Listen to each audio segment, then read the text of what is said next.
사실을 제가 솔직하게 말씀을 드리면 저는 이제 작년에 제보자도 있었어요. 제보자도 있었고 그리고 제가 직접 인턴 기자나 제가 아는 라인으로 취재를 또 한 것도 있었고 그러나 이제 지금 현재는 권력의 끈이 끊어지고 탄핵 파면을 당하기 때문에 과거같이 현직에 있으면 큰 이슈가 되고 좀 파문이 일고 할 텐데 지금은 이게 폭로가 돼도 전 남편에 대한 이야기가 이제 어느 정도 드러나도 큰 이슈나 뭐 이런 거는 좀 덜 하지 않을까 그렇게 싶어요. 그래서 이제 저는 확실하게 말씀드리고 싶은 거는 안혜옥 회장의 표현대로 제1회 결혼식 전 남편이 있었던 거는 맞습니다. 그리고 그분이 어디에서 무엇을 하고 어떤 분인지 어떤 방식으로 만남을 갖고 결혼에 꼴이 나고 결혼 생활이 얼마나 지속됐는지 지금은 어디에서 어떻게 살고 계신지 모두가 다 이제 파악이 되고 예, 그런 상황에 있습니다. 그래서 궁금하신 거 있으면 질문해 주시면 제가 예, 끝날 때까지. 근데 어저께부터 또 아시는 분들은 이렇게 들으신 것들이 있어가지고 뭐 산부인과 의사다 뭐 이런 얘기도 있고. 예. 그 부분을 말씀드리면 그 전남 광주 출신이십니다. 아,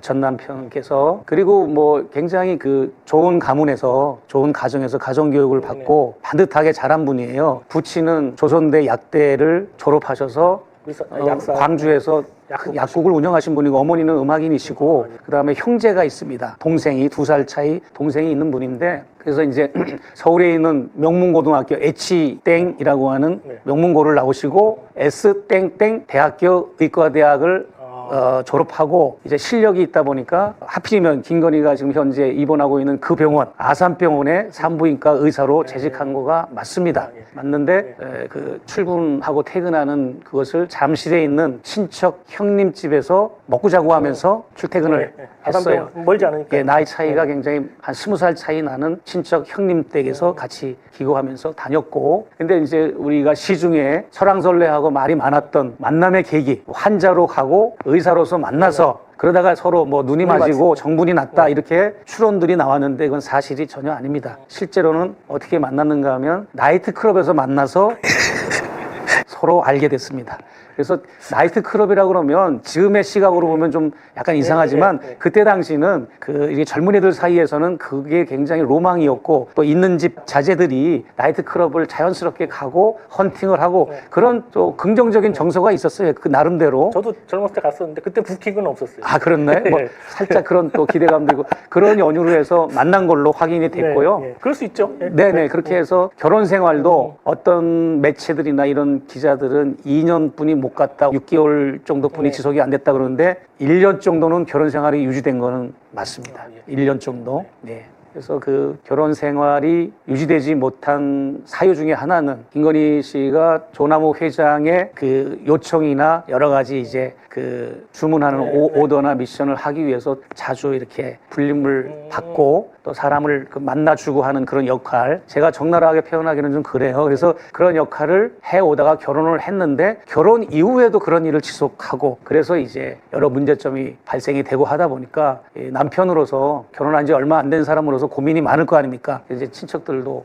있고 하니까 이제 고민을 털어놓기도 하고 그런 일들이 있어서 결국은 헤어졌죠. 헤어지고 혼인 신고는 한 겁니까? 아닙니다. 혼인 신고는 안 하고 그냥 그래서 사실혼 관계. 네네 뭐 그렇게 됐고 그리고 이제 이혼을 뭐 서로 헤어지고 나서 이혼이라는 표현은 좀 그렇죠. 뭐 이제 뭐 혼인 관계 그런 게 적으니까 그래서 이제 헤어지고 나서 이제 아산병원에서 페이닥터로 있다가 이제 자기 개인 병원을 신당동에서 차릴 때 그때 이제 김건희 씨가 재정적으로 전 남편임에도 불구하고 재정 지원을 해줘서 병원 개업하는데 도움을 줬습니다. 그 이유는 여러 가지가 있는데 저는 제가 그것을 설명하지는 않겠습니다. 예, 그런 일이 있었고 현재 그 김건희 씨의 전 남편은 수도권 지역에서 페이닥터로 월급 받는 의사로 일을 하고 있는데 지금도 이분이 자기 신변이 노출되는 거를 극도로 꺼리고 있어요. 왜냐하면 이제 많은 병원 직원들과 환자들을 상대하는 분인데 실명이 거론되거나 또 노출이 언론에 되면 그분은 그런 일을 할 수가 없기 때문에 그런 것 때문에 제가 이제 구독자, 시청자 여러분 앞에 뭔가 시원하게 이렇게 말씀을 드리기는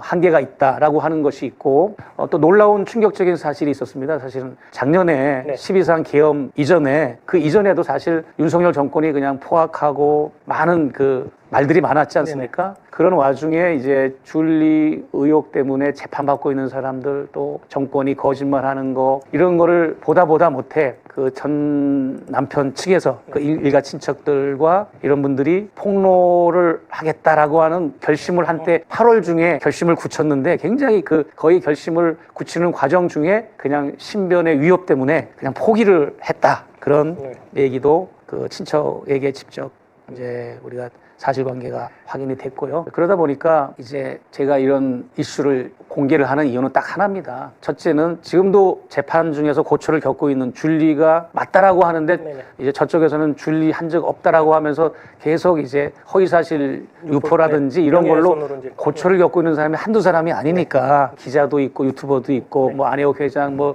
또 정 회장, 뭐 이런 분들 많이 있잖아요. 그래서 이런 분들이 법적으로 좀 그 김건희 씨 전 남편과 그 친척들이 증언을 해주면, 사실관계 확인을 해주면 거기에서 많이 신용 크레딧이 재판부에 있겠다 싶어서 말씀을 드린 거고, 또 제 입으로도 이렇게 하는 거는, 또 저한테 이런 게 또 주어졌기 때문에, 저한테 또 여러 제보들이 들어오고 또 취재가 돼서 확인이 됐기 때문에 지금 사실 이 레거시 미디어 기자들도 이 이름을 검색하고 많은 그동안 일들이 있었어요. 그 사람을 특정하기 위해서 못 찾은 거죠. 그렇죠. 그러나 저는 찾아놓고도 고민을 많이 했죠. 과연 이것이 어떤 이익이 있을까, 공공의 영역에서. 그러다가 이제 어찌됐든 이런 이제 내란 잔당들, 김건희, 윤석열의 모든 그런 혐의들은 맺고 끊는 게 확실해야 되겠다라고 해서 공개를 하는 겁니다. 네.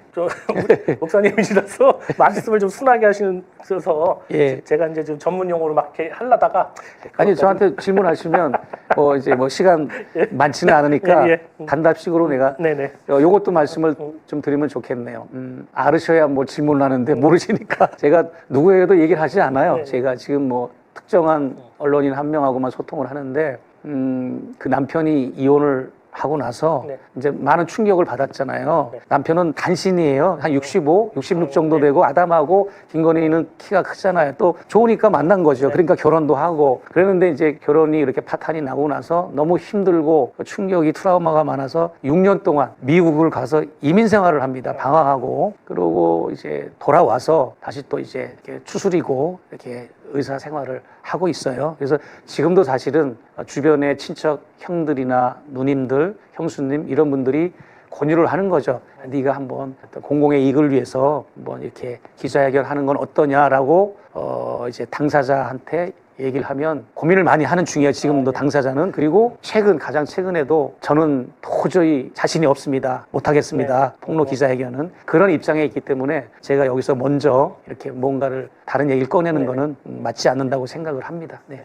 아무튼 오늘 목사님 얘기 들으시면 결론은 줄리는 사실이었다. 이거는 확실한 거잖아요. 예, 그쪽에서는 줄리가 확실하다 이렇게 얘기를 하고 있는 거죠. 줄리가 확실한 것이고, 그래서 김건희 측 그리고 윤석열 측에서 이 생사람을 잡은 거고, 명예훼손이라든지 허위사실 유포 이거는 무죄로 판명 날 것이다. 여기까지가 이제 오늘 결론인 것 같습니다.